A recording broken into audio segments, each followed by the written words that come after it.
coloquio de Física y Geociencias. El día de hoy, pues para mí un placer presentar al profesor Rafael Ricardo Torres, profesor de aquí de la Universidad del Norte. Digamos que este espacio, entonces, como ya lo dije, pues se hizo, digamos, en conjunto con el semillero Colombia 50% Mar de la Universidad Nacional de Colombia. Y pues en virtud de que ya tenemos tanto quórum, yo creo que el público es tuyo, Rafa. No sé si alguien del semillero quiere agregar algo.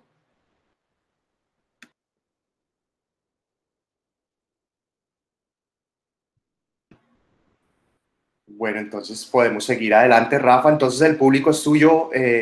Pues gracias por hacer estos espacios así tan multitudinarios. Gracias, Felipe. Por favor, me confirma, es que tengo una duda. Yo estoy haciendo ahorita la presentación, pero no sé si también ven la cámara, porque es que yo normalmente hago muchas muecas cuando presento. Sí, yo estoy viendo ambas, presentación y cámara. Bueno, excelente. Entonces así puedo seguir haciendo muecas.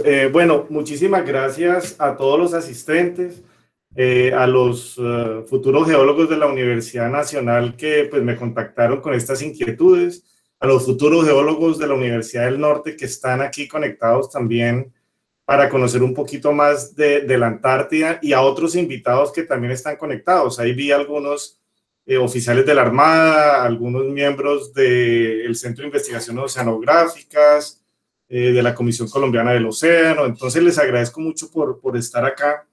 Yo creo que lo primero que uno desea alcanzar cuando tiene esta oportunidad es a inspirarlos a ustedes, a los estudiantes. Contarle una historia que sea lo suficientemente interesante, que les llame la atención. ¿Para qué? Para aprender más, para saber más de este tema.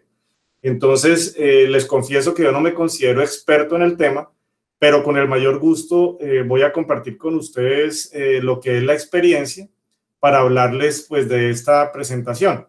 Sin embargo, no voy a entrar de lleno o de primerazo a hablar de las masas de agua y la circulación en los estrechos de Gerlach y Bismarck, que quedan en la península antártica, sino que antes quiero, como desde el punto de vista pedagógico, hablar un poquito de por qué es tan importante la Antártica, hablar del programa antártico colombiano, hablarles de la tercera expedición, donde también la profesora Nancy Villegas hizo parte de esa expedición, para ahí sí hablarles de los resultados, porque me parece que es la mejor manera de entender en el contexto en que se da esta investigación. Si bien la sugerencia es que las preguntas queden al final, si alguien queda como con una duda que no puede seguir entendiendo, si no la hace, me puede hacer la pregunta. Si no, al final pues hacemos las preguntas. Bueno, entonces empecemos por hablar por qué es importante estudiar los procesos que afectan a la Antártida. Aquí ustedes están viendo nuestro buque, el ARC Armada República de Colombia 20 de julio, que es donde los colombianos hemos ido con buque propio a la Antártida. Entonces, ¿por qué estudiar lo que pasa en la Antártida? Entonces, siempre en mis presentaciones yo empiezo con esta diapositiva donde este es nuestro hermoso planeta, y la mejor manera de entender lo que pasa en el planeta es desde diferentes esferas. Si yo solamente estudio la litosfera, entiendo un pedazo, pero si por el contrario uno la litosfera con la biosfera, la atmósfera, la hidrosfera y la criosfera, que es el estudio de los hielos, puedo entender mejor los complejos procesos que pasan en el planeta. Como este es un seminario que está muy del lado de la oceanografía, que pues mi formación es como oceanógrafo físico, entonces la pregunta que queremos discutir un poco es ¿qué pasa en el océano por efecto del cambio climático? A ver si es cierto que la Antártida es o no es importante en este contexto. Entonces, muy brevemente, aquí está la definición de las Naciones Unidas de cambio climático, y es aquel cambio en el clima inducido por las actividades humanas. Estas ayudas seguramente ustedes ya las han visto, que es del Intergovernmental Panel of Climate Change, el IPCC. Desde antes de 1960 a la fecha, tenemos un aumento de la cantidad del CO2 en la atmósfera, y el CO2 es un gas efecto invernadero. Por lo tanto, estos informes del IPCC concluyen que es sumamente probable que la influencia humana haya sido la causa dominante del calentamiento observado desde mediados del siglo XX.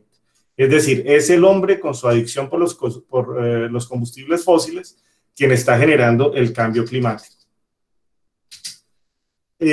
Ese cambio climático como tenemos más CO2 en la atmósfera, también voy a tener más CO2 en el océano. Por eso vemos esta tendencia positiva del CO2 en el océano, lo cual causa un cambio en el pH del océano, y es la famosa acidificación de los océanos. Pero a nosotros quizás nos interesa más entender lo que pasa con la temperatura y con la masa del océano. Aquí podemos ver desde 1950 cómo el contenido de calor en las capas superficiales del océano también tiene una tendencia. O sea, no solo el planeta atmosférico, o desde una perspectiva atmosférica se está calentando, sino también el océano. El océano se está calentando. Como el océano se está calentando, hay cambios de masa, como por ejemplo, la extensión del hielo marino en el Ártico va disminuyendo. O sea, tenemos menor superficie de hielos que se forman normalmente en el invierno. Y el aumento de temperatura y el aumento de masa, como lo vamos a ver más adelante, lo que me está generando es un aumento en el cambio del nivel del medio global del mar. Entonces, hay malas noticias. Lo que ustedes veían en estos días en Cartagena, esas inundaciones terribles, es porque llueve mucho, la precipitación es muy grande, pero ya no hay cabeza hidráulica para que esa agua pueda salir hacia el mar, porque el nivel del mar ha subido. Entonces, queda días y hasta semanas, puede quedar emposado. Entonces, eso van a ser un gran problema que, por este aumento del nivel medio del mar, ciudades como Cartagena, que son muy bajas, van a tener que enfrentar. Y ese es un gran reto que tenemos como país. Aquí en esta imagen a mí me gusta porque podemos ver varios procesos relacionados con ese cambio de temperatura y masa en el océano. Entonces, aquí volumen de agua que ingresa al océano.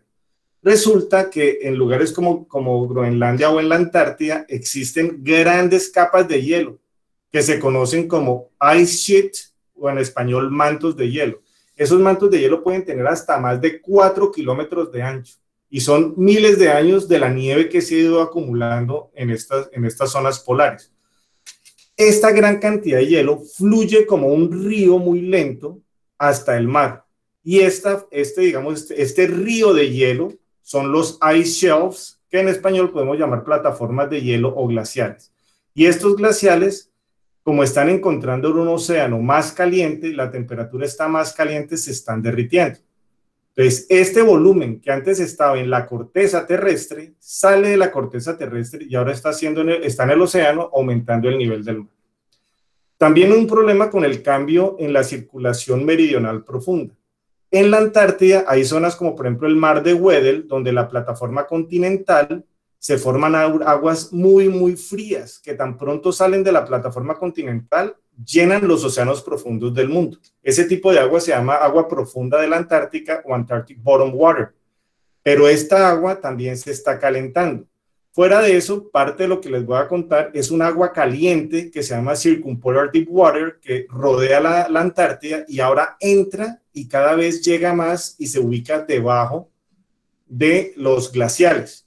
Y esto es como una caries que se va comiendo, entonces estos hielos se empiezan a romper y entonces aumenta la masa de hielo que cae a los océanos. Por favor, recuerden esta imagen porque vamos a hablar de ella más adelante, ¿sí? Agua caliente que está llegando hasta la base de estos glaciales y está acelerando los cambios de masa. También un problema por el cambio radiativo por el albedo. ¿Por qué? Porque cuando antes tenía todo el continente cubierto de nieve, entonces se reflejaba mucho en la luz solar. Como ahora se ha derretido gran parte de esa nieve, el sol, la Tierra es más oscura y capta mayor cantidad de calor. El cambio en el ciclo del agua también está afectando. Hay zonas donde hay precipitaciones más fuertes, hay otras zonas donde hay sequías más fuertes. Y por último, el ajuste vertical de la corteza terrestre. Como la masa de hielo se está derritiendo y se está yendo del continente al agua, también esta plataforma continental terrestre está subsidiando, está subiendo. Entonces son cambios relativos tanto en el nivel del mar como en el nivel de la corteza terrestre. Todo esto lo vamos a ver un poquito más en detalle aquí adelante. Entonces, empecemos con estos cambios de masa. Miren esta gráfica que nos muestra cómo en los últimos 20 años claramente hay una gran tendencia de pérdida de masa en los glaciales. Estos glaciales son principalmente los hielos que están en los continentes. También tenemos una tendencia clara de aumento del hielo o de la masa que está perdiendo Groenlandia y la Antártida. En Groenlandia, de hecho, en todo esta isla, pues, tenemos una gran pérdida de hielo. En la Antártida el tema es más curioso porque hay unas zonas donde hay gran pérdida de hielo, pero hay otras donde incluso ha habido incremento de hielos. Entonces ese es uno de los motivos de estudio. Pero finalmente los mantos de hielos o ice sheet en la Antártida y Groenlandia son fundamentales. ¿Por qué? Porque es una gran reserva de agua dulce del planeta. El gran porcentaje, cerca del 97% del agua dulce del planeta está en la criosfera, en los hielos. Y porque si se derrite, la estimación del aumento del nivel del mar, en algunos papers hablan de hasta niveles de más de 100 metros si todo este hielo, estos ice sheets se derriten. Por supuesto, esto no se va a derretir en 5 años ni en 10 años. De pronto al 2100 no se han derretido, pero si no logramos cambiar esta tendencia de calentamiento global, de pronto en 300 años sí vamos a tener niveles 100 metros más altos de lo que conocemos actualmente. Entonces, para hablar del aumento del nivel del mar, a mí me encanta siempre esta grafiquita. Este es el planeta Tierra, nosotros somos el pececito, y este es el nivel del mar. El nivel del mar aumenta por dos causas. La primera, se aumenta la temperatura. Entonces, si aumenta la temperatura, una expansión térmica, como el agua no puede correr a los lados de las cuencas, pues tiene que coger para arriba y aumenta el nivel del mar. Y la otra causa es que yo cojo una jarra y le eche agua. Eso es precisamente el cambio de masa. Miren esta gráfica. Aquí podemos ver los ice sheets que tenemos en la Antártida. Y esta parte rojo es la velocidad con la que se están moviendo los glaciares. Entonces, también hay estudios como este de Decont que muestra cómo hay una aceleración en la manera como los glaciares están llegando al océano. Es decir, eso es supremamente delicado. Miren a la derecha lo que sería el continente antártico sin hielo. Entonces, si esos glaciales aumentan su velocidad, no se sabe qué puede pasar porque ellos cuando llegan al agua hacen como de barrera y mantienen el resto de hielos en su puesto. Entonces hay gran inquietud porque si se van estos glaciales, se pueda, digamos, acelerar el que toda la masa se siga derritiendo. Esta gráfica muestra precisamente cómo el cambio de nivel del mar total, miren la tendencia, ha aumentado desde el 2005 hasta el 2013. Y esto se debe a la suma de los cambios de masa, que es la línea verde, más los cambios por temperatura, que es la línea roja. Entonces, desde un punto de vista global, tenemos muy claro el balance, en otras palabras, las causas del aumento de nivel del mar global. Ya a escala regional es más complicado porque cambios de circulación, de interacción océano-atmósfera pueden cambiar lo que pasa, por ejemplo, en el Caribe o en el Pacífico colombiano. Esto que les decía, estos cambios de masa genera una gran incertidumbre. El mismo IPCC dice, las interacciones entre los mantos de hielo y los océanos son incompletos. Es decir, los científicos no han podido entender cómo es esta interacción y qué puede pasar hacia el futuro con el derretimiento de estos grandes ice sheets, que nuevamente están ¿dónde? En la Antártida. Entonces, mire cómo empezamos a entender esa importancia de la Antártida en un escenario de cambio climático y de aumento de nivel del mar a nivel global. Este es un efecto también muy interesante porque algunos dirán, bueno, pero si se derrite la Antártida, pues eso será problema de los pingüinos, y si se derrite Groenlandia, ese será problema de los osos polares. Pero hay estudios como este de Tamisea que es muy interesante, porque miren, la línea negra, hagan de cuenta que es la línea actual. Entonces tengo un hielo muy grande, como ese ice sheet es muy pesado, mi corteza terrestre tiene la línea apuntada negra. Si se derrite la parte negra, queda la parte roja, pero ahora la parte roja tener menos masa, la corteza terrestre miren que sube. Entonces, si bien más masa entró al agua y aumentó el nivel del mar, no afectó la Antártida porque también el continente se subió. Entonces, ese efecto lo vemos aquí, miren. Esto es precisamente qué pasaría si todos los hielos de Groenlandia se derriten, donde el nivel del mar relativo en el norte, mire que disminuye. Entonces, si se derrite el hielo en Groenlandia, no aumenta el nivel del mar en el norte, pero miren que en el resto del océano sí aumenta el nivel del mar de forma positiva. Y lo contrario sucede, si se derrite el hielo en la Antártida, aquí disminuye el nivel del mar porque nuevamente hubo subsidencia y el continente se levantó. Pero en el resto del mundo habría aumento de nivel del mar. Ubiquen a Colombia. Perdemos si se derrite el norte y perdemos si se derrite el sur. Entonces, claramente, esta imagen lo que nos está mandando es un mensaje. Sí, ustedes vienen en la zona ecuatorial, pero no significa que no los va a afectar lo que está pasando en los polos, tanto en Groenlandia como en la Antártida. Entonces, nuevamente es un llamado donde, hombre, entonces, si me puede afectar lo que pasa en la Antártica, yo pienso que debería tratar de entender un poquito mejor qué procesos están sucediendo allí. Otro tema son las variaciones en las masas de agua. Entonces, si ustedes en vez de estas son secciones, esta parte que empieza acá es de la Antártida y esta parte que empieza en la Antártida. Entonces, mire, el Antarctic Bottom Water que se forma precisamente, esta línea roja y blanca está indicando que el agua se está calentando. Y esta línea, como el agua, el North Atlantic Deep Water o agua profunda del Atlántico Norte, hay décadas en que se calienta y décadas en que se enfría. Y este zoom que hacemos a este cuadrito aquí es este de aquí abajo. Aquí podemos ver las aguas intermedias, como por ejemplo agua intermedia de la Antártida. Lo curioso es que en el Caribe, que está acá, nosotros tenemos agua profunda del Atlántico Norte dentro del Caribe y también tenemos agua intermedia de la Antártida. Entonces, si esas aguas se calientan, van a afectar el nivel del mar también en el Caribe. De hecho, en este momento yo estoy trabajando en un paper donde precisamente estamos tratando de estudiar qué tanto puede cambiar el nivel del mar en el Caribe si, por ejemplo, el agua profunda del Atlántico Norte aumenta 1 grado de temperatura y cómo cambiaría el nivel del mar si el agua intermedia antártica aumenta 1 grado su temperatura. Entonces, nuevamente, miren cómo el Caribe, y lo mismo sucede en el Pacífico colombiano, son dependientes de las masas de agua que se forman en la Antártida. Bueno, y aquí estamos viendo las proyecciones. Claramente los datos están hasta la fecha de hoy. Entonces, de aquí para atrás yo tengo los datos y para poder entender qué pasa a futuro tengo que hacer proyecciones con modelos climáticos. Esos modelos climáticos dependen de la cantidad radiativa que va asociado a la cantidad de CO2 o gases de efecto invernadero que el hombre sigue produciendo. Entonces, este es el caso de la temperatura media global. Entonces, si disminuimos nuestra emisión de gases, entonces la temperatura para el 2100 aumentará menos de 1 grado. Si seguimos como vamos, aumentará casi 2 grados. Si consumimos más combustibles fósiles, entonces puede aumentar 2.5 grados. Pero si seguimos consumiendo cada vez más combustibles fósiles y generando más gases de efecto invernadero, la temperatura del planeta al 2100 puede estar por encima de los 4 grados centígrados. Y esto, por supuesto, va a afectar el nivel del mar. Entonces, aquí también vemos el nivel del mar como en el peor de los casos, estamos hablando de más o menos de 70 centímetros sobre el nivel medio del mar. 70 centímetros, por ejemplo, en ciudades como Cartagena sería desastroso. Sin embargo, lo que le llama mucho la atención es que estos modelos que usa el IPCC y que les estoy compartiendo en este momento, no tienen en cuenta si se acelera el derretimiento de los ice sheets, de esas sábanas de hielo en la Antártida y en Groenlandia.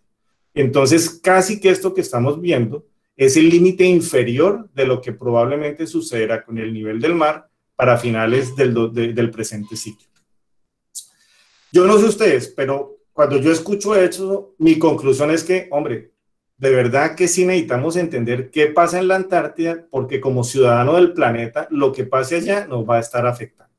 Entonces, estas ayudas iban hacia allá, a tratar de convencerlos que es importante que nosotros los colombianos entendemos qué está pasando en el continente blanco.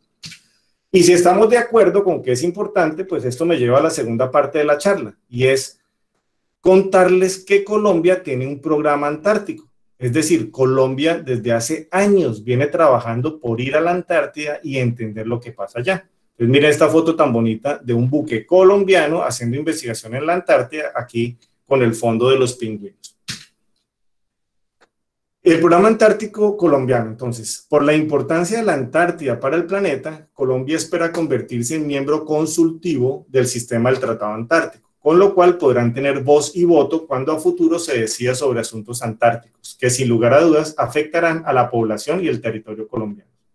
Actualmente somos miembros adherentes sin voto, es decir, nos invitan, podemos ir, pero no podemos tomar decisiones.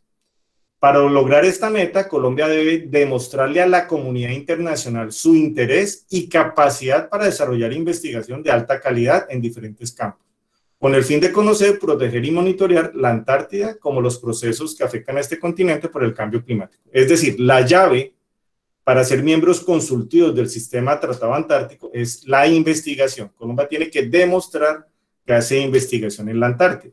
Entonces, aquí en la presentación hay una URL que los lleva a la página de internet del sistema del Tratado Antártico. Entonces, aquí están los países parte. Mi recomendación es que vaya y la visiten. Estos son los que tienen voto, todos estos países que estamos viendo. Mira, ahí está Chile, está Argentina, está Ecuador, está Uruguay, está Perú. Y en los países no consultivos, que es quienes podemos ir, pero no tenemos voto, está Colombia. Entonces, por eso es que estamos trabajando con el Programa Antártico Colombiano para demostrar que Colombia desde la ciencia puede aportar. Porque el sistema de Tratado Antártico lo que hizo fue decir, la Antártida va a ser un continente, que vamos a parar las reclamaciones. Porque hubo una época en que, no, que esto es de Argentina, no, que esto es de Chile, no, que esto es de Inglaterra, y eso estaban a punto de pelearse. Entonces, cuando se firmó el Tratado Antártico, se dijo, un momentico, dejemos de pelear. Y más bien entre todos, entendamos la ciencia que está en la Antártica y trabajemos todos por la investigación. Y eso es lo que se viene haciendo últimamente.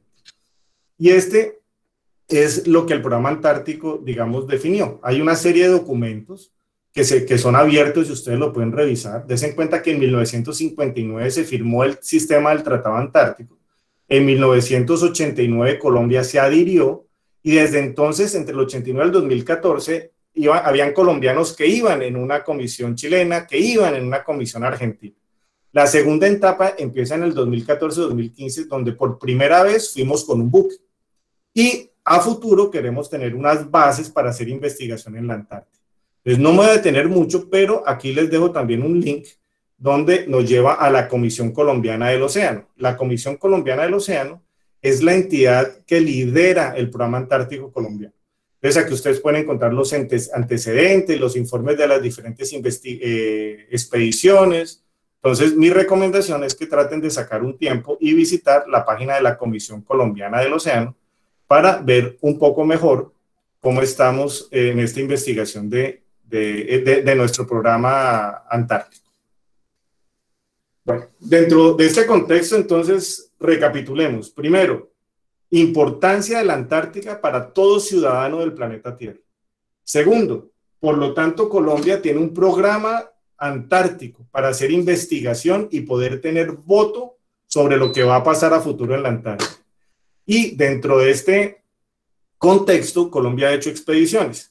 Entonces yo les voy a hablar de la tercera expedición científica de Colombia a la Antártida. Yo tuve la fortuna de ser el director científico de la segunda expedición y de la tercera expedición. La segunda expedición fue con apoyo de países amigos. En esa oportunidad yo estuve en una base argentina que se llama Marambio y estuve allá cerca de un mes haciendo investigación. En la tercera expedición es la que les voy a contar. Entonces, en esta expedición se llamó la expedición Almirante Padilla y fue en el verano austral de 2016-2017. Recuerden que en el Polo Sur el verano se da en los meses de diciembre, enero, febrero. Esta expedición fue muy interesante porque incluyó dos componentes. Un componente con el ARC 20 de julio, es decir, a bordo del buque, y otro componente de cooperación internacional. Con el buque se hicieron 19 proyectos y 23 investigadores viajamos a bordo del buque. En cooperación internacional se desarrollaron 8 proyectos con 10 investigadores. Y en total fueron 27 proyectos de investigación en la tercera expedición y 33 investigadores viajamos a la Antártida. Aquí es un ejemplo de cómo podemos participar en buques de países amigos o en sus estaciones de investigación, que son más o menos como se ve aquí en la fotografía. Bueno, estos son los 8 proyectos de componentes de países amigos, entonces pues no los voy a leer porque me vuelvo muy cansón, pero des en cuenta que trabajamos con Brasil, con Chile, con España, con Argentina, con Japón, con Brasil. Entonces muchos países le ayudan a Colombia porque como la Antártida es un continente para la ciencia, entonces todo el mundo se colabora. Y aquí podemos ver algunas fotos. Esta, por ejemplo, la profesora Nancy Villegas de la Universidad del Norte, que estuvo en una base chilena, si la memoria no me falla. Y aquí hay una foto de todos los expedicionarios de esta tercera expedición en la Escuela Naval después de un curso preantártico que hay que hacer para poder viajar a la Antártida.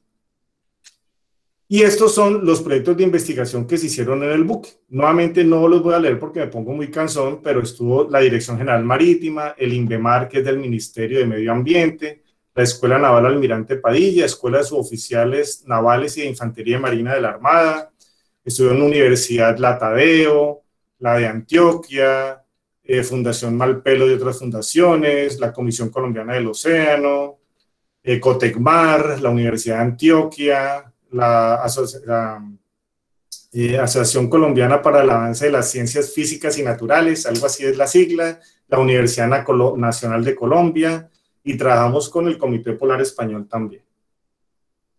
Bueno, entonces este es el buque en el que hacemos la expedición. Este es el 20 de julio, y el 20 de julio es un buque que normalmente patrulla para garantizar la seguridad de las aguas colombianas. Ese buque es fantástico porque aparte de todo fue construido en Colombia.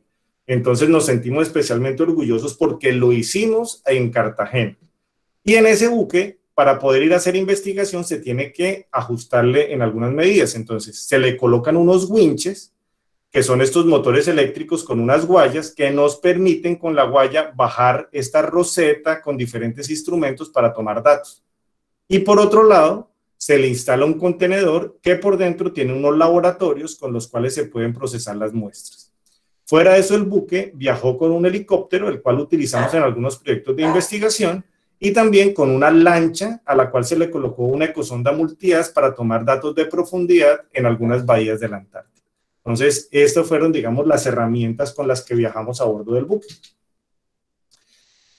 Zarpamos de Cartagena, después de cruzar el canal de Panamá, estábamos en Balboa el 18 de diciembre y bajamos por la costa suramericana haciendo estas estaciones que ustedes ven acá.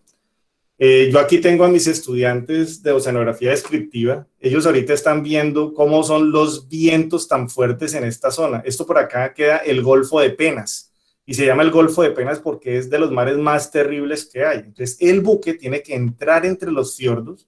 Entonces, unos oficiales chilenos se embarcaron para podernos guiar por dentro de estos fiordos para llegar a Punta Arenas. Punta Arenas es la ciudad chilena más al sur y espera uno la ventana de buen tiempo. Cuando encuentra buen tiempo, entonces cruza este pasaje de Drake, que también es conocido por su mal tiempo. Y mire que nosotros hasta una estación oceanográfica hicimos en la mitad del pasaje de Drake.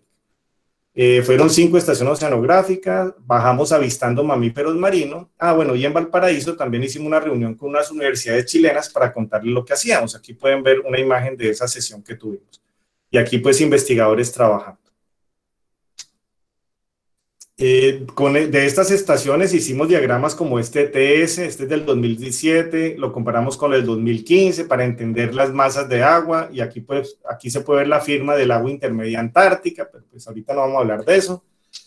Finalmente cruzamos la Antártida, y aquí en estas islas Shetland del Sur es donde está la gran mayoría de bases de investigación antártica. Pero nosotros, nuestra investigación no la enfocamos en el estrecho de Bransfield, que está muy bien estudiado, sino que seguimos y nos metimos aquí en esta zona que se llama el estrecho de Gerlache. ¿Sí? Entonces, esta es la península antártica, cruzamos de Sudamérica, llegamos a la península antártica, y la mayoría de la investigación la hicimos en el estrecho de Gerlache, y aquí este que se llama el estrecho de Bismarck. Aquí los colores son las profundidades. Eso es muy curioso porque en la Antártida la plataforma continental es un poquito más profunda. Normalmente es de 200 metros, pero aquí alcanza los 400, 500 metros de profundidad. Bueno, este es el itinerario de lo que hicimos a bordo del buque. Entonces voy a hacerles rápidamente un recuento de los diferentes lugares que visitamos en la expedición. Les arrancamos por la base Juan Carlos de España. Allá entonces con el helicóptero, con este instrumento y los españoles hicimos unos levantamientos para medir el grosor de la capa de hielo en esta isla. También había un proyecto de buceo. Aquí está el buzo bajando en aguas gélidas para hacer unas pruebas de soldadura. Tomamos datos, tomamos sedimentos.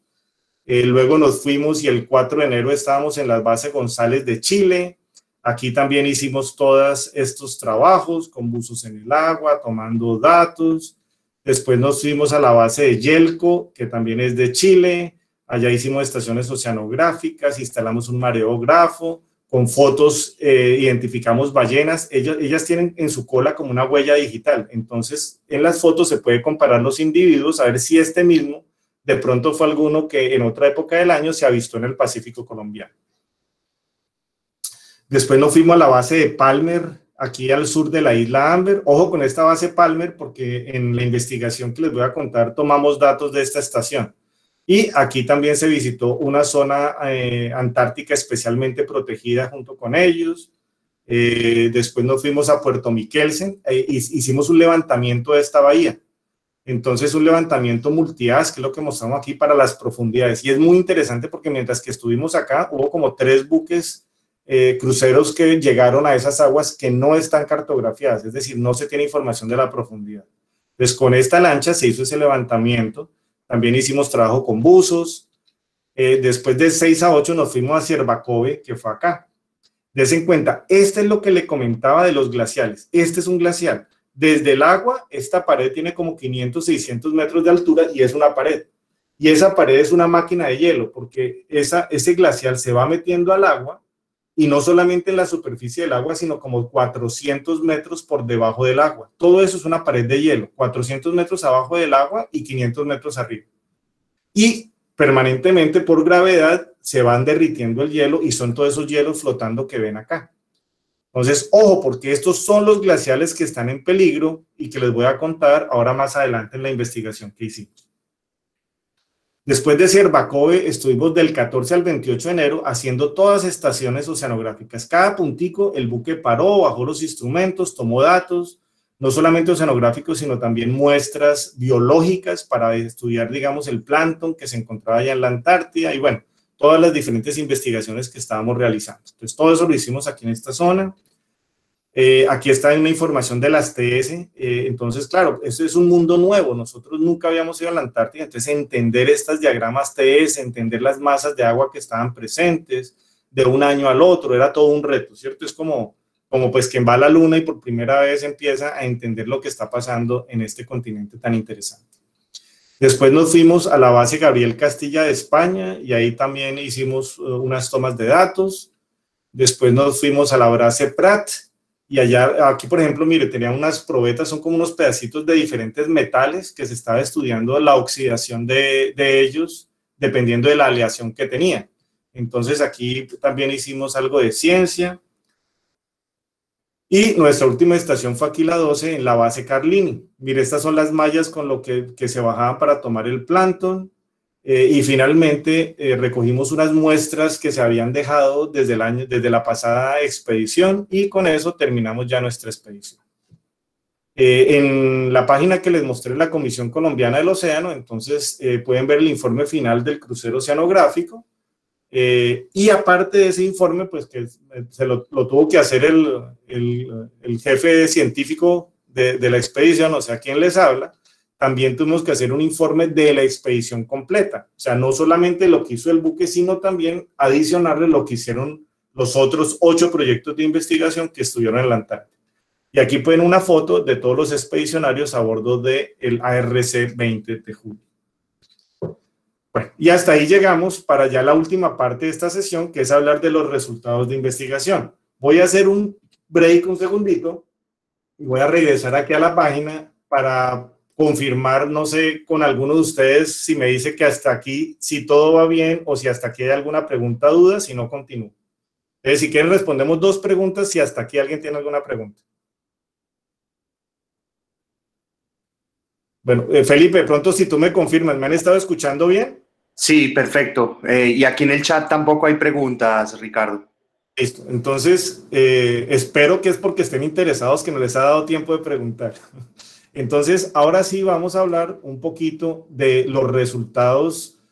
A ver, ¿alguien me pareció escuchar algo? No, que todo súper claro. Listo. Entonces, vamos a continuar, muchachos, con la presentación como veníamos. Entonces, la última parte de la presentación es precisamente los resultados de investigación. Entonces, volvemos acá y des en cuenta que por eso yo quería contarles, mire, me gasté un poco más de media hora contándoles el contexto de la importancia de la Antártica, del programa colombiano y de la expedición. ¿Por qué? Porque ahora cuando yo les hable los resultados de investigación, ustedes me van a entender lo importante de que esos datos que se tomaron en la expedición no queden guardados en un computador o archivados en un anaquel. Porque si recuerdan, la llave para que Colombia sea miembro con voz y voto en el sistema de Tratado Antártico es hacer investigación. ¿Y cómo hace uno para demostrar que está haciendo investigación de alta calidad? Pues no es suficiente a uno que le digan, uy, no, usted está hablando muy bien o que lo aplauden. Hay que publicar y hay que publicar en buenas revistas los resultados. Entonces, eso es precisamente lo que les quiero contar. Voy a hablarles de esta investigación que habla de las condiciones hidrográficas, es decir, la temperatura, la salinidad, el oxígeno en los estrechos de Gerlach y Bismarck, en el norte de la península antártica, durante 2 veranos australes, enero del 2015 y enero del 2017, es decir, los datos de la primera expedición y de la tercera expedición. Los 2 datos se usaron para este paper que les voy a contar. El autor principal es quien les habla y lo escribimos con Ana Lucía Caicedo y José David Iriarte, que son de la Dirección General Marítima. Bueno, aquí pueden ver el encabezado del paper. Este es una revista Deep Sea Research, que es una revista muy prestigiosa en el tema de oceanografía, y aquí pueden encontrar el artículo quien le interese. Si no lo pueden descargar con el mayor de los gustos, me mandan un correo y también yo se los puedo enviar con mucho gusto. Bueno, entonces empecemos con esta última parte hablando de una introducción del área de estudio. Entonces, la Armada Nacional y el Programa Antártico Colombiano realizaron la primera y tercera expedición a la Antártica en los veranos australes del 2014-2015 y 2016-2017, a bordo del ARC 20 de julio. Nuestro buque, nuevamente, orgullo de todos los colombianos, porque ya he ido varias veces a la Antártica y lo ha hecho muy bien. En ese entonces yo trabajaba en la Escuela Naval Almirante Padilla. De pronto los que no me conocen, yo fui oficial de la Armada durante 29 años y me retiré como capitán de navío. Ya a retirarme, entonces ingresé a la Universidad del Norte, donde trabajo como profesor del Departamento de Física y Geociencias, especialmente con nuestro programa de Geología. Entonces, estando en la NAP, presentamos este proyecto, Hidrodinámica y Masas de Agua del Pacífico Suramericano y su conexión con las aguas antárticas. Entonces, lo que queríamos nosotros inicialmente era, o tenemos claro que la Antártida influye fuertemente en el sistema terrestre con repercusiones globales. Entonces, quisimos ver lo que pasaba en la Antártica, cómo se conectaba con el Pacífico. De hecho, la primera vez que sometimos el paper, en su primera borrador, hablaba de todas estas estaciones. Pero los revisores, digamos, me jalaron las orejas y me dijo, no, usted no puede hacer algo tan grande con tan poquitos datos, más bien enfóquese en la Antártida. Y realmente esto fue todo un proceso de aprendizaje. Yo creo que quien hace ciencia, primero que todo, tiene que ser humilde. Y créanme que a través de este trabajo de hacer investigación, uno lo que está haciendo es aprendiendo. Entonces, no importa que uno tenga canas, uno aprende todos los días, y este para mí fue un extraordinario aprendizaje el tratar de publicar este artículo. Ya les conté que esta es la península antártica. Entonces, esta esquinita aquí que ven roja es este cuadrito que están viendo acá. Acuérdense que Sudamérica está por aquí arriba, ¿cierto? Entonces, la península antártica es, aquí yo les pongo la investigación, es que no me lo estoy inventando, sino que hay un paper que está diciendo lo que yo estoy enunciando. Entonces, la península antártica es uno de los lugares más vulnerables al cambio climático. En parte porque las masas de agua que se encuentran allá van a afectar los glaciales que tenemos. Y esas masas de agua van a depender de la topografía. En mi clase de oceanografía descriptiva, yo estoy muy contento con mis estudiantes porque ellos con Ocean Data View ya han visto cómo las aguas profundas cuando van viajando por el océano se limitan cuando encuentran una silla para poder entrar a una parte del océano o a un mar semicerrado. Lo mismo pasa en la Antártida. Todas estas masas de agua van a tener, dependiendo de su densidad, limitaciones de topografía. Una de las masas de agua más importante es esta M significa Modified Circumpolar Deep Water. Entonces, esta Modified Circumpolar Deep Water domina las aguas intermedias en el oeste de la península antártica, en la UAP. Es decir, en toda esta zona, entre más o menos los 100 y los 400 metros, el agua que encontramos es Modified Circumpolar Deep Water. Pero, ¿de dónde sale el Modified Circumpolar Deep Water? Entonces, este tipo de agua que encontramos en la plataforma continental de la Antártida resulta de la mezcla entre aguas superficiales, obviamente formadas por la interacción océano-atmósfera en estos canales, y agua relativamente caliente y baja en oxígeno que se llama el Circumpolar Deep Water fuera de la plataforma continental, la cual es transportada por la corriente circumpolar antártica. Entonces, resulta que aquí alrededor de la Antártica está la corriente circumpolar antártica y ella está dando estas vueltas, pero aquí llega hasta aquí, hasta el Mar del Sur, llega el North Atlantic Deep Water o el agua profunda del Atlántico Norte. Después de ese viaje tan grande, entonces se llega baja en oxígeno y relativamente caliente. Al mezclarse en esta corriente circumpolar, se forma la Circumpolar Deep Water y por eso es un agua relativamente caliente y bajita en oxígeno. Este es el límite donde ella normalmente llega, por ahí a 600, 700 metros, y por diferentes causas, ella logra entrar hasta estos estrechos. Este es el estrecho de Bransfield, este es el estrecho de Gerlach y este es el estrecho de Bismarck. Las líneas amarillas muestran por dónde es que nosotros en el paper encontramos que entra el Circumpolar Deep Water hasta estas aguas que estábamos estudiando. De otra parte, hay otra agua que se llama High Salinity Shelf Water, que se produce en el mar de Weddell. Este aquí queda el mar de Weddell. Ese es muy interesante porque en el mar de Weddell se forma el Antarctic Bottom Water, o agua profunda de la Antártida, que llena el agua profunda tanto del Atlántico, del Pacífico y del Índico. Sin embargo, parte de esta agua fría da la vuelta aquí por la península antártica, se mete aquí por estos lados y llena el estrecho de Bransfield. Entonces, esta es un agua profunda, es decir, normalmente se encuentra por debajo de los 500, 600 metros de profundidad. ¿Ok? Y es agua muy fría, pero rica en oxígeno porque se acaba de formar, o sea, se forma acá, entonces baja con todo el oxígeno que tiene en superficie y entra por acá. En nuestra investigación logramos ver cómo esa agua cruza el estrecho de Bransfield y llega más o menos hasta la mitad del estrecho de Gerlach. ¿Por qué no puede pasar al sur? Porque las limitaciones de topografía por su densidad no la dejan pasar. Bueno, ojo que apenas estoy en la introducción, ¿no? Aparte de eso, el 90% de los glaciales que llegan al océano en la Antártida sufren de retroceso de sus frentes por el efecto termal del Circumpolar Deep Water. Esto lo dijo Cook en una revista muy prestigiosa. ¿Qué es lo que está diciendo eso? ¿Se acuerdan cuando veíamos la foto del glaciar que estaba entrando? Les dije, si aquí llega el nivel del mar, hay 400 metros de agua, 500 metros de hielo por encima. Pero si esta parte que está dentro del agua llega un agua caliente como el Circumpolar Deep Water, ahora, caliente es caliente relativa. O sea, el agua normalmente en la Antártida es de menos de 1 grado, menos 1.5 grados. Si de pronto llega un agua de 1.5 o de 2 grados centígrados, es agua relativamente cálida y ella ayuda a derretir precisamente la base del glaciar. Y al derretir la base del glaciar, él se empieza a romper más rápido y aumenta su aceleración. Recuerden esas imágenes que veíamos al comienzo cuando les hablaba de la Antártida.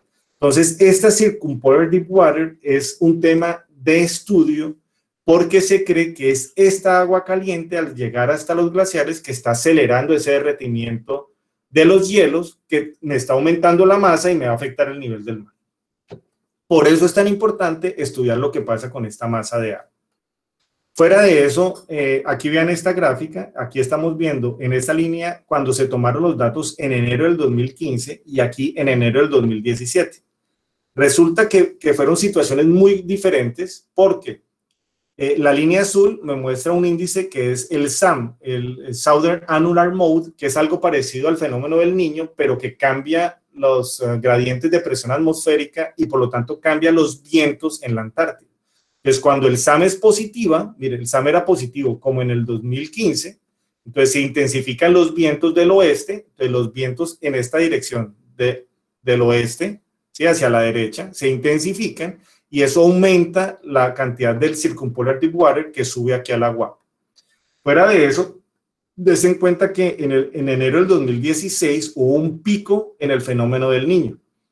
Y este fue el año más caliente que ha habido, por es que fue un gran fenómeno del Niño. Entonces, esto hizo que las aguas en la Antártida quedaran calientes durante este resto de tiempo.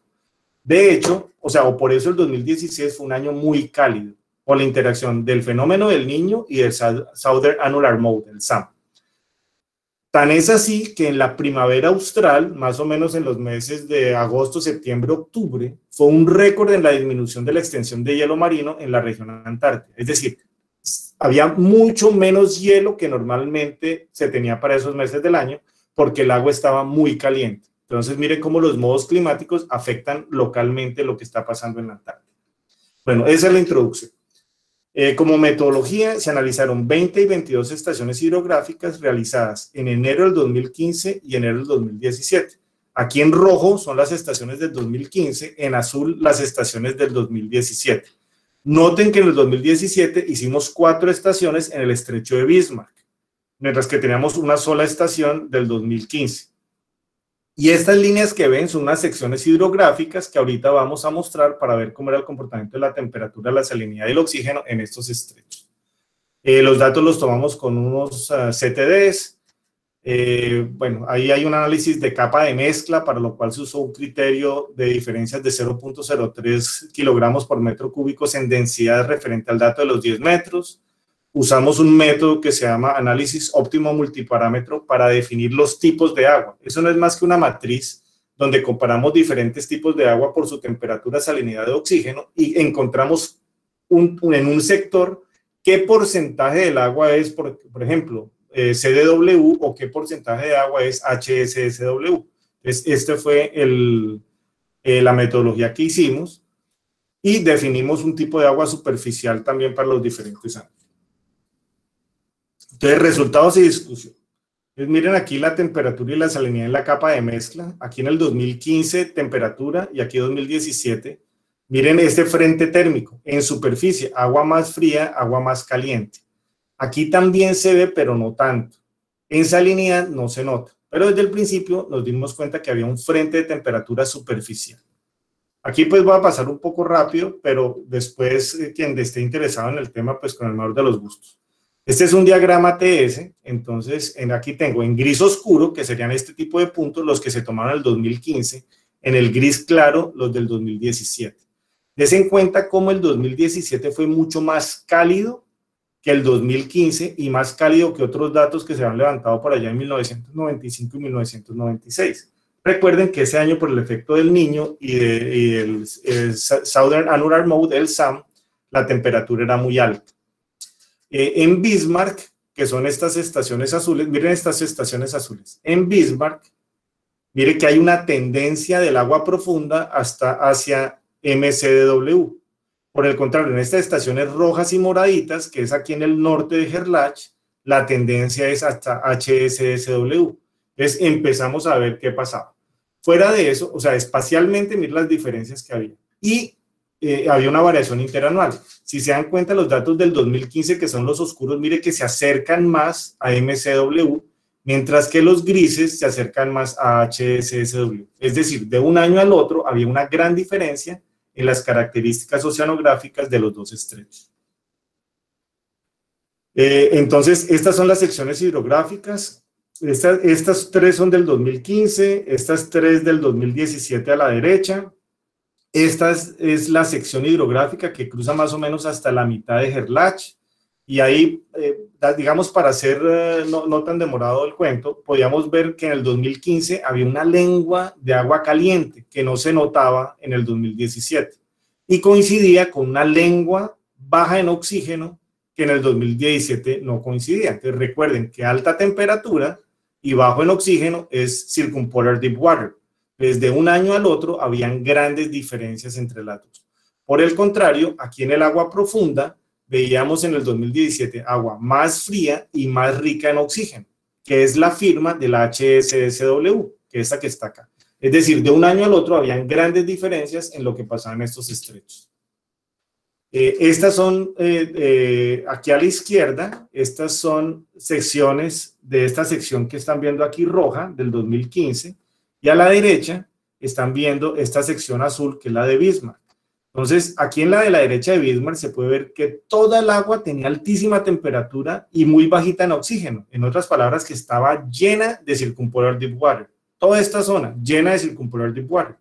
Y se podía ver en esta sección cómo el agua cálida viajaba de la parte sur a la norte y mire cómo el agua fría iba ingresando pegado a la tierra, ¿sí? En la parte profunda del estrecho. Y aquí también veíamos el bajo oxígeno de izquierda a derecha y mire cómo iba entrando aguas más ricas en oxígeno. Entonces se podía ver la interacción, en otras palabras, un frente subsuperficial entre la Circumpolar Deep Water y el High Salinity Shelf Water. Estos son los resultados de OMEP donde medíamos las masas de agua. Entonces, aquí, estas 4 gráficas son nuevamente esta sección del norte de Gerlach. Dense en cuenta que en el 2015 tenía zonas con más del 70% de Circumpolar Deep Water, mientras que aquí difícilmente superaba el 70%. Cuando analizamos HSSW, dense en cuenta que aquí había menos del 50% HSSW, mientras que en el 2017 había más del 70% pegado al fondo porque era agua muy densa. Entonces se podía ver cómo el agua densa iba entrando y el agua caliente de Circumpolar Deep Water se está ubicando más o menos de 100 a 300 metros con gran variación interanual, es decir, de un crucero al otro. Y estos dos es lo mismo. Este de acá es esta sección donde se ve cómo está interactuando la Circumpolar Deep Water con la HSSW y este que es Bismarck, las 4 de aquí abajo, que toda está repleta de CW, es decir, a Bismarck hasta aquí no alcanza a llegar el HSSW que había formado en Weddell y había dado la vuelta por el estrecho de Bradford. Aquí lo que hicimos fue comparar las fracciones de agua. Entonces en el 2015 el MSSW había demasiado a estas profundidades, mientras que en el 2015 el CSW estaba en grandes porcentajes del 85 al 94% en Bismarck, pero ya el porcentaje o la fracción de lo que había máximo había 68% en Gerlach. Entonces esto simplemente para confirmar que en el 2015 había mucho más MSW que en el 2017. Y en el 2017 el HSW llegaba hasta acá. De aquí hacia el sur no se encontraba porque las limitaciones topográficas no les permitían entrar. Y finalmente, aquí a la derecha, estamos viendo a 350 metros de profundidad. Todas estas es la temperatura a 350 metros de profundidad. Y miren, como a 350 metros, aquí en Bismarck, tengo temperaturas de cerca de 1 grado centígrados, mientras que en Gerlach tengo temperaturas de menos 1 grado centígrado. O sea, ese gradiente de 2 grados centígrados a 350 es súper llamativo y es precisamente el frente donde se están estrellando las aguas frías que venían de Weddell con las aguas calientes del Circumpolar Deep Water. Entonces, ahí empieza, digamos, todo el tema de la importancia de ver esta agua caliente que llega aquí hasta la Antártida. Bueno. Esto lo voy a tratar relativamente rápido y era entender por qué estaba pasando. Entonces tuvimos que ver el campo de vientos de enero del 2015 a enero del 2017. Si ustedes se acuerdan, por el transporte de Ekman, si el viento tiene esta dirección, en el hemisferio sur va a generar hacia la izquierda el transporte de Ekman. Entonces miren, estos vectores me generan un transporte de Ekman en esta dirección. Entonces, en el 2015, el transporte de Ekman me generaba que entrara el Circumpolar Deep Water de Bismarck y me llenara Gerlach, mientras que me impedía que entrara el HSSW del norte. 2 años después sucedió lo opuesto. Mire que el campo de vientos es casi opuesto. Y entonces genera transporte de Ekman hacia la izquierda. Entonces, el transporte de Ekman ahora me está inyectando HSSW y aquí me está inhibiendo que entre el CDW. Entonces, aquí digamos, esta es la hipótesis que nosotros presentamos en el artículo, que como debido a los cambios de viento, especialmente por el fenómeno del Niño y SAM, cambia completamente la circulación en el estrecho de Gerlach. Y las conclusiones, pues en los 2 cruceros se observaron 2 frentes, uno en la capa de mezcla y otro en la pignoclina. Entonces, recuerden la imagen de la capa de mezcla y aquí ven el frente de 1 grado centígrado y aquí en la pignoclina también hay un frente que se ve por cambios en temperaturas y también cambios en oxígeno. El estrecho de Gerlach es un lugar de fuerte mezcla entre 2 masas de agua, que es el frente bajo la pignoclina, que es el MSW con mayor temperatura y salinidad, pero menor oxígeno relativo respecto a HSSW. Cambios en el patrón de vientos y el transporte de Ekman causados por SAM parece ser la principal causa de las variaciones interanuales de las masas de agua. Y estas variaciones van a tener implicaciones en los ciclos biológicos porque, a ver, el fitoplancton no es el mismo el que está en Modified Circumpolar Deep Water porque es un agua caliente con bajo oxígeno, de la que está en HSW, que es una agua fría rica en oxígeno. Entonces, en la medida que cambian las masas de agua, también cambian los ciclos biológicos, cambian los ciclos químicos locales, incluyendo el CO2 que está en el agua, y van a haber interacciones climáticas regionales con la criosfera, es decir, en los años en que yo tengo más CDW, me va a acelerar el derretimiento de todos los glaciares que yo tengo aquí en Gerlach. Entonces es un tema, digamos, para preocupar en la medida que sean más los años como el 2015, porque al tener más MSSW me va a derretir esos glaciares. Y eso, básicamente, muchachos, es los resultados de la investigación. Entonces, sé que esta última parte la dije un poco rápido, pues está el paper, el que lo quiera estudiar más lento. Y pues finalmente la idea, muchachos, es pasar a preguntas si he tenido sobrevivientes. Increíble, han sobrevivido 17. Muchas gracias a esos 77 valientes que aguantaron mi charla. Entonces, listo, esta era mi... Bueno, excelente, Rafa, muy ilustrativa y pues siempre mostrándonos cosas de punta. Yo quisiera, como para abrir ahí la sesión y para que los estudiantes se animen a preguntar, primero una pregunta que no me quedó muy claro, ¿no hay datos de la segunda expedición o la segunda expedición no pasó por ahí? Lo que pasa es que hay expediciones que fueron en buque, otras que fueron con cooperación internacional. Entonces, cuando tú vas con cooperación internacional, vas a bases o buques de países amigos. Pero si a uno lo invitan, uno no puede llegar al buque del país amigo y decirle, oiga, hágame estas estaciones acá. Ellos van con su propia agenda científica. Entonces, uno no tiene, digamos, la capacidad de tomar datos. La buena noticia es que hay 2 años más de datos. Y esos 2 años más de datos nos van a poder servir para entender mejor esto que estamos planteando en este paper.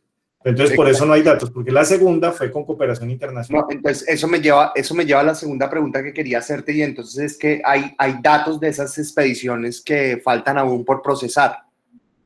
Correcto, esos datos están ahí. La verdad, yo no, o sea, es que yo me desvinculé del programa antártico, pues cuando me retiré de la Marina. Tenía el reto de publicar este artículo porque pues es como un hijo, o sea, yo estuve 3 meses allá fuera de casa haciendo investigación, pues quería demostrar que con los datos de Colombia se podía hacer ciencia de alto nivel y por eso luché mucho para poder alcanzar este paper. Nuevamente, me dieron mucho coscorrón, pero también aprendí mucho. Ahora el reto es para los que vienen atrás de tomar esos nuevos datos y complementar esto que se publicó este año.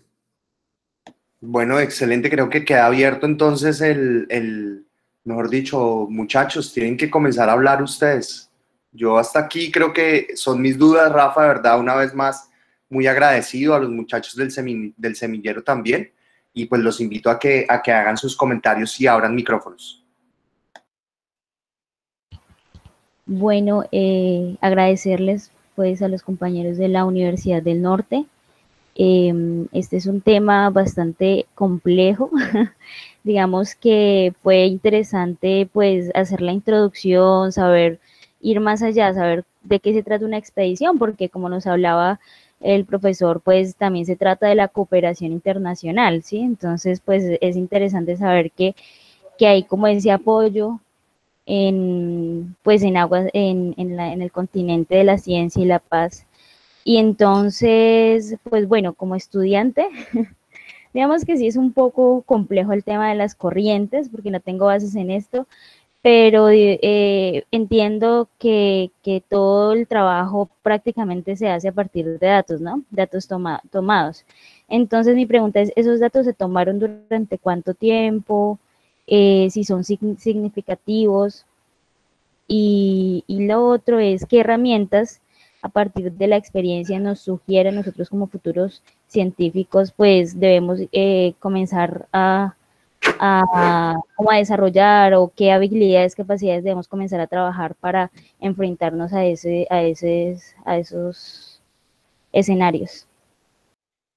Bueno, Laura, gracias por tu honestidad.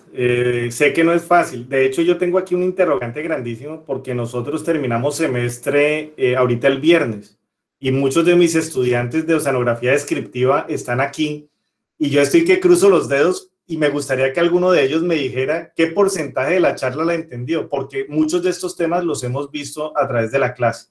Entonces, estos son con unos equipos que es el CTD, que tú lo bajas y tomas datos de temperatura, salinidad, perfiles, tienes que hacer una muy buena planeación. Lo hemos dicho en la clase que tengo con mis estudiantes, el dato es sagrado. Imagínense yo irme hasta la Antártida a tomar datos y llegar con un equipo que no está calibrado, con un equipo dañado, sin saber qué voy a hacer. Termino regresando es con basura y con vergüenza.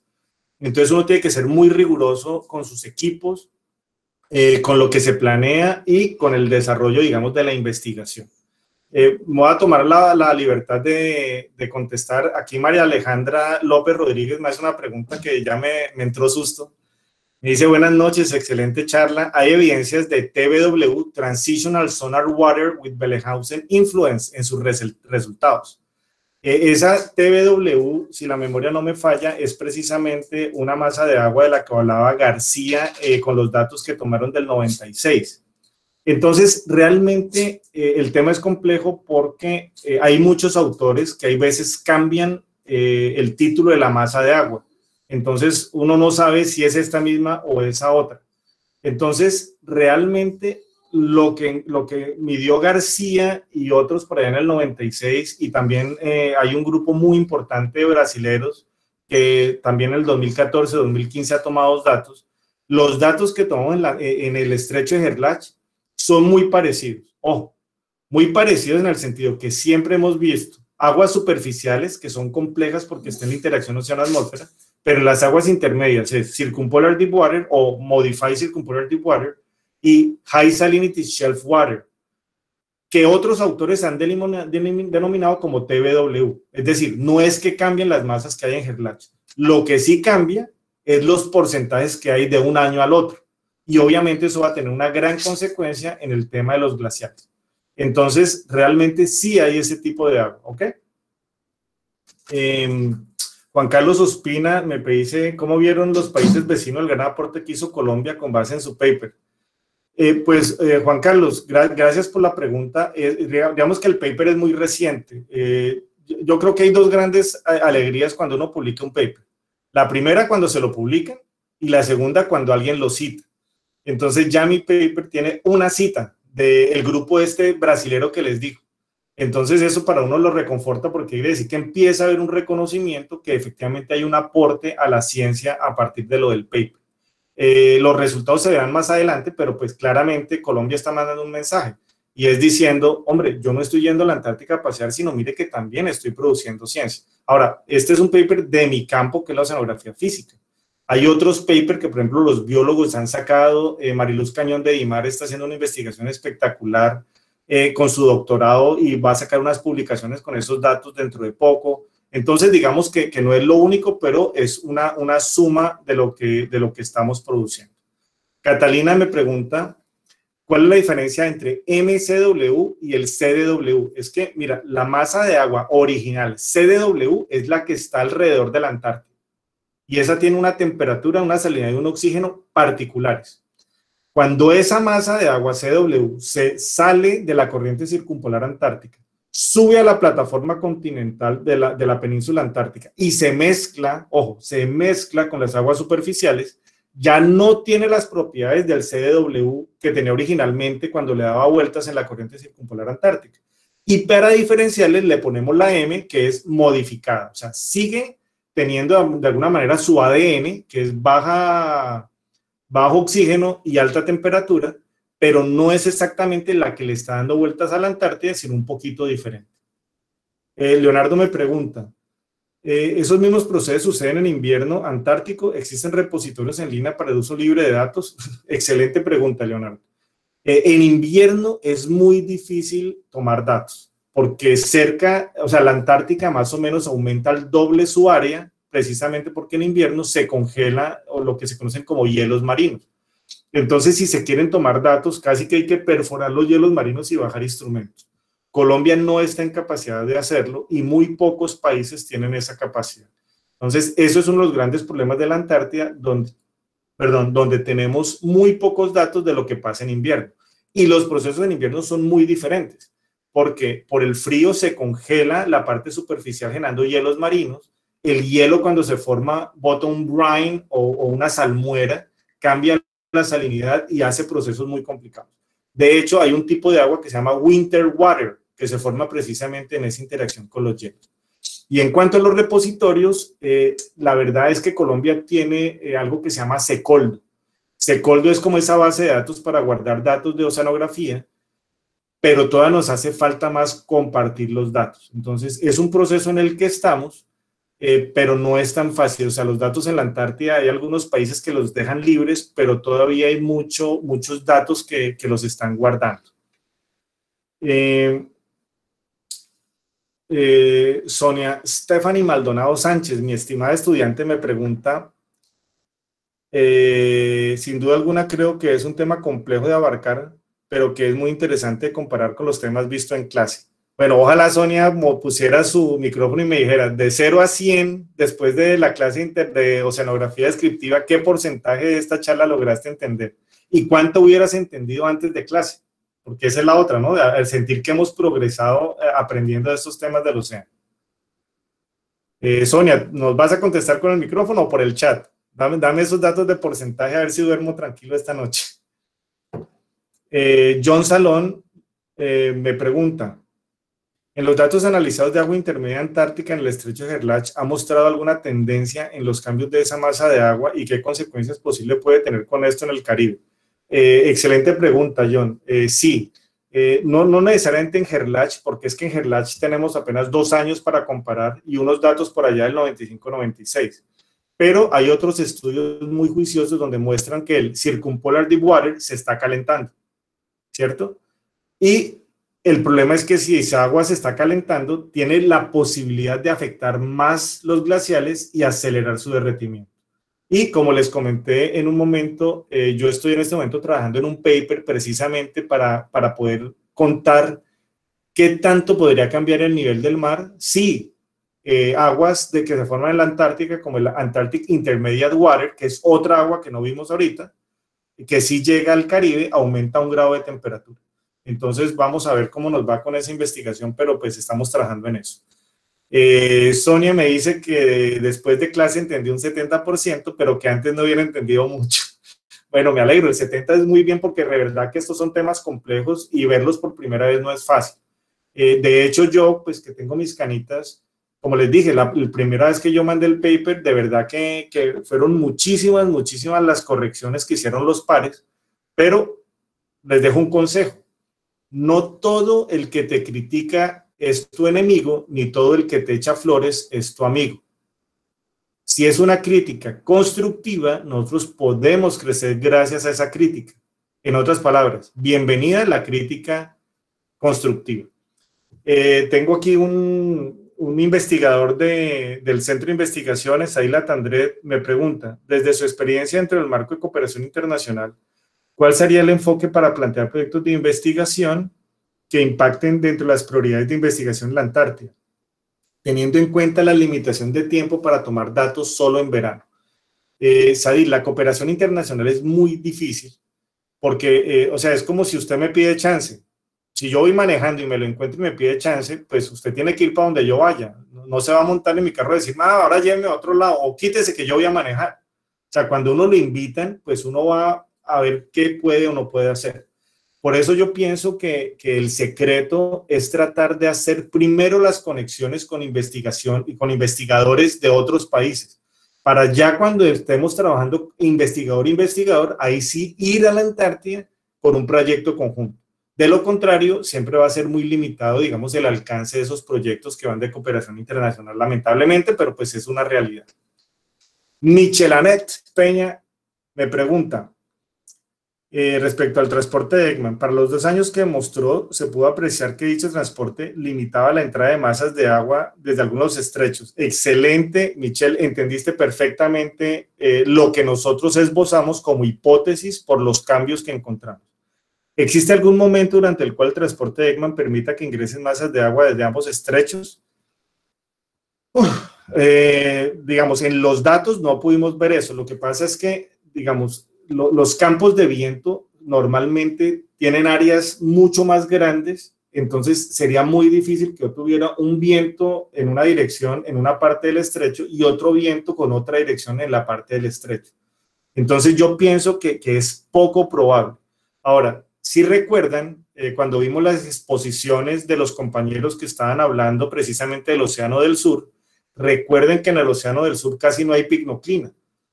Toda la profundidad, la columna de agua tiene casi la misma densidad.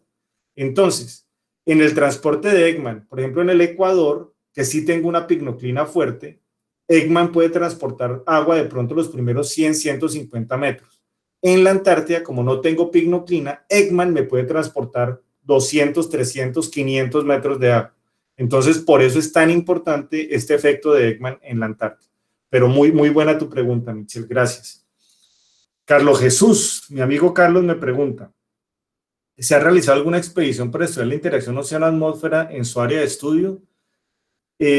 O sea, es que, a ver, no hay manera de hablar de investigación oceanográfica sin hablar de la interacción océano-atmósfera. Entonces, de hecho, date cuenta que con los datos estudiamos lo que pasaba en el océano, pero para buscar el por qué tuvimos que buscarlo en la interacción océano-atmósfera, que eran los cambios de viento de un año al otro.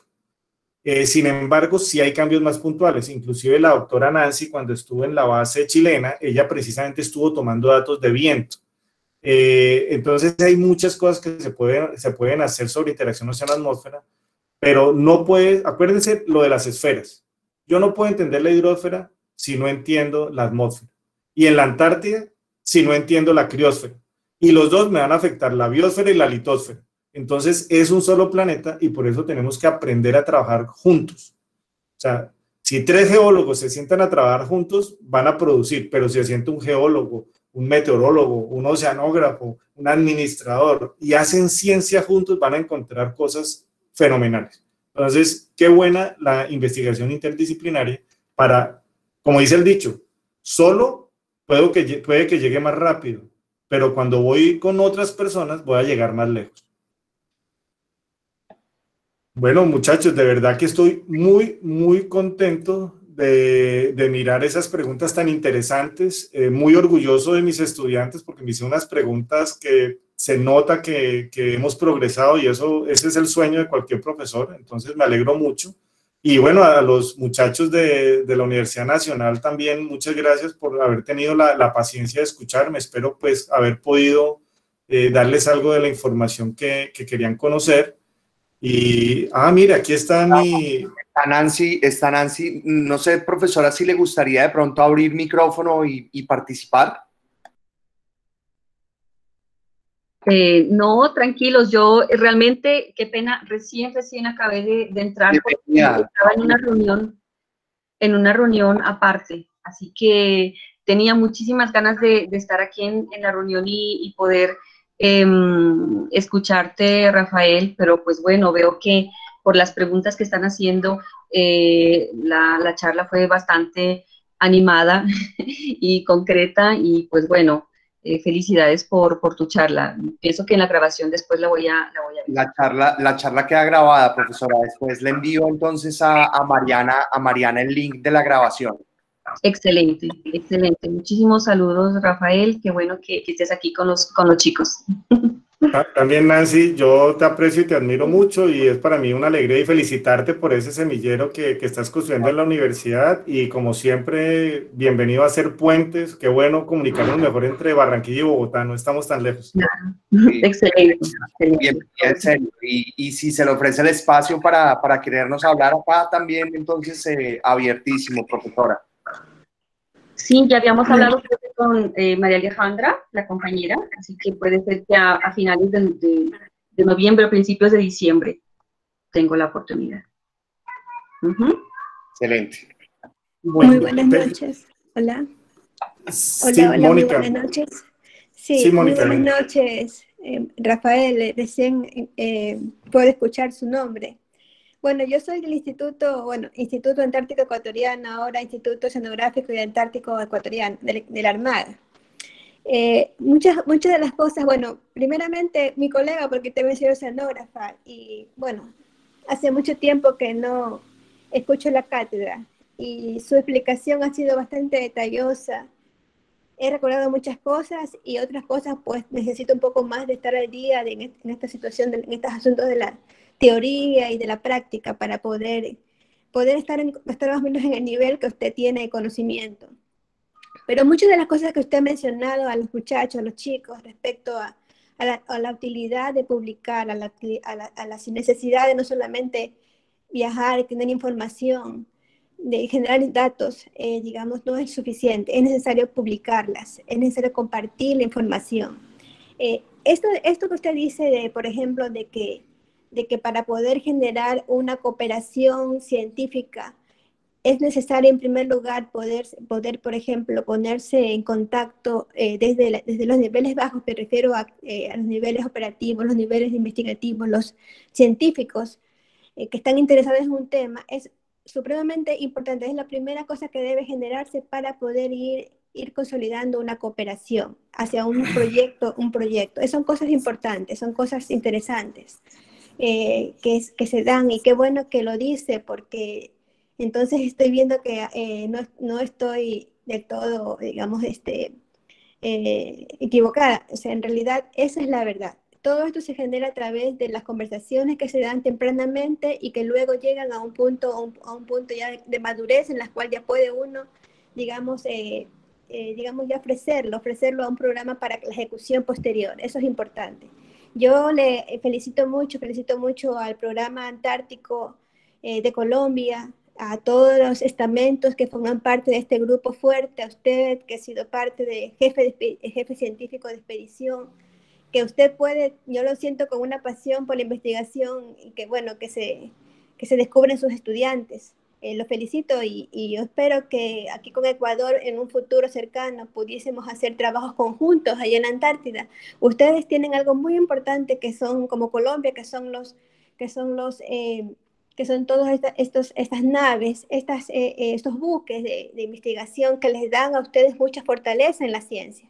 Nosotros en nuestros comienzos como programa Antártico Ecuatoriano tuvimos barco. Y sí, hicimos ciencia, hicimos mucha investigación, pero desgraciadamente hoy en día no tenemos este recurso.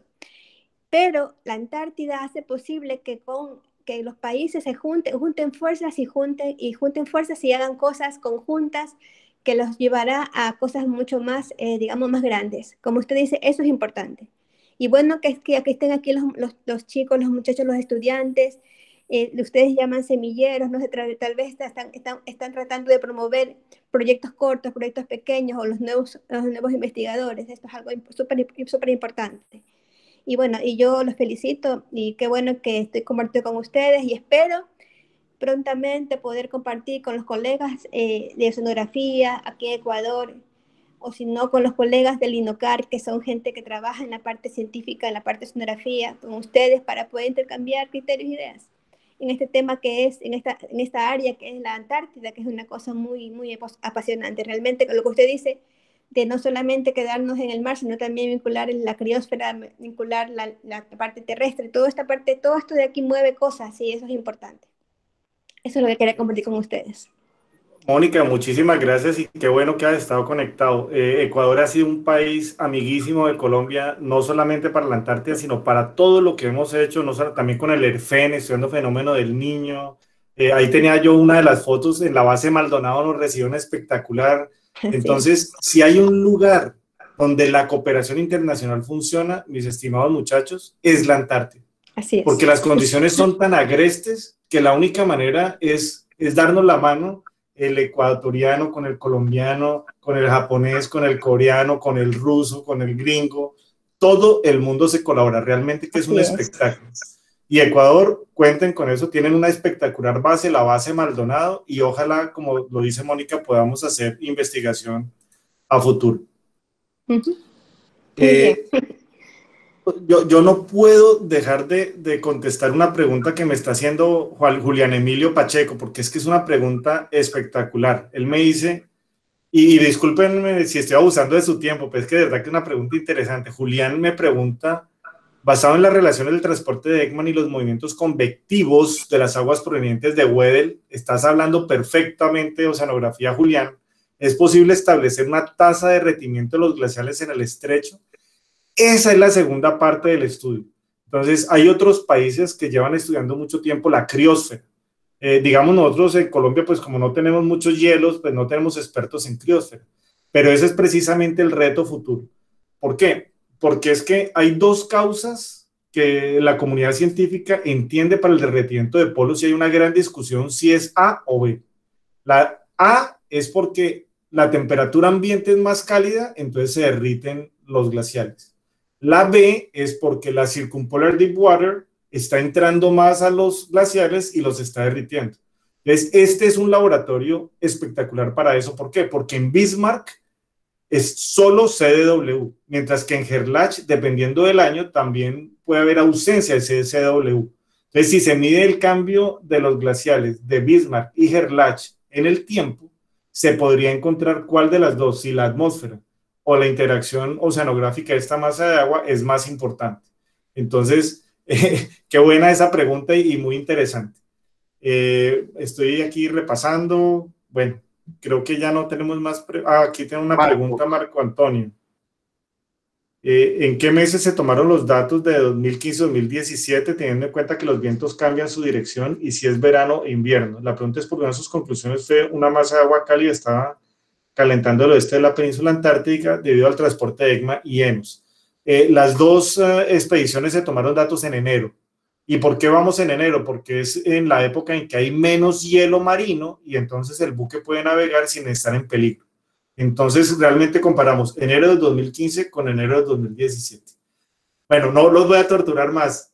Felipe, te doy la palabra y muchas gracias a todos por su paciencia. A ti de verdad, pues por la charla, por la calidad, tanto en lo técnico como en lo humano, que pues hay que resaltarte, ¿no? Bueno, yo quiero finalizar con una última pregunta y es ¿cuándo volvemos a la Antártida?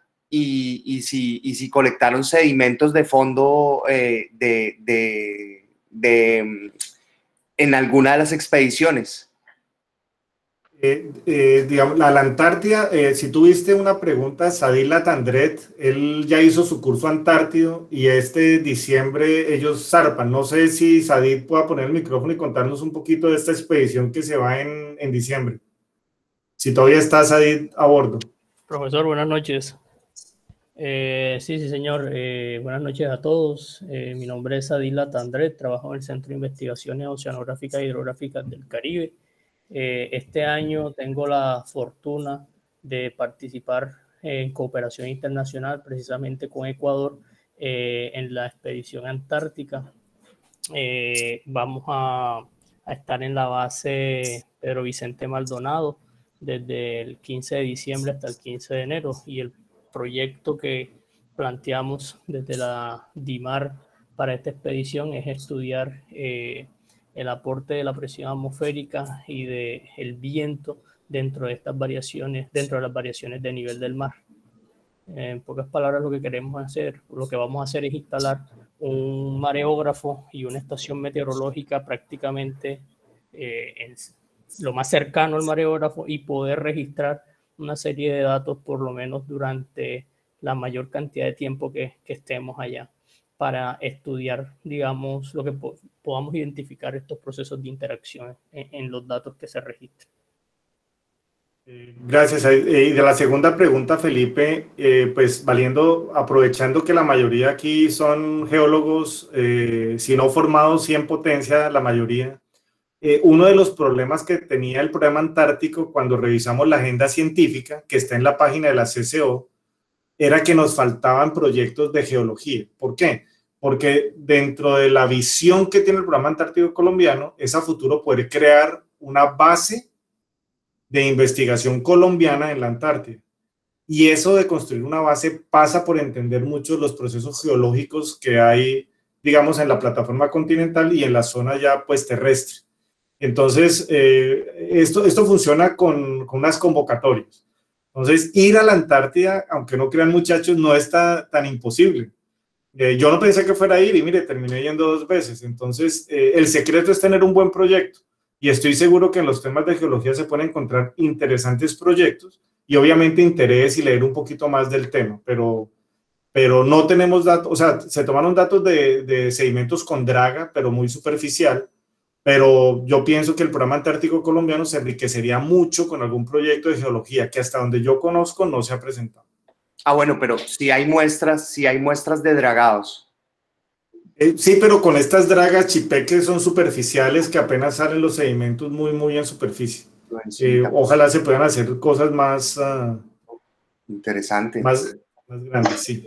Sí, y qué pena ahí molestar un momentico. Realmente hubo también en este año un taller que realizamos desde la Comisión Colombiana del Océano, precisamente para enseñar un poco cómo se debe hacer la formulación de proyectos antárticos. Así que me gustaría también que de pronto estén pendientes para el próximo año, puede ser que se vuelva a realizar. Fue un curso desde las 8 de la mañana hasta las 12 de la tarde, los días miércoles durante todo un mes.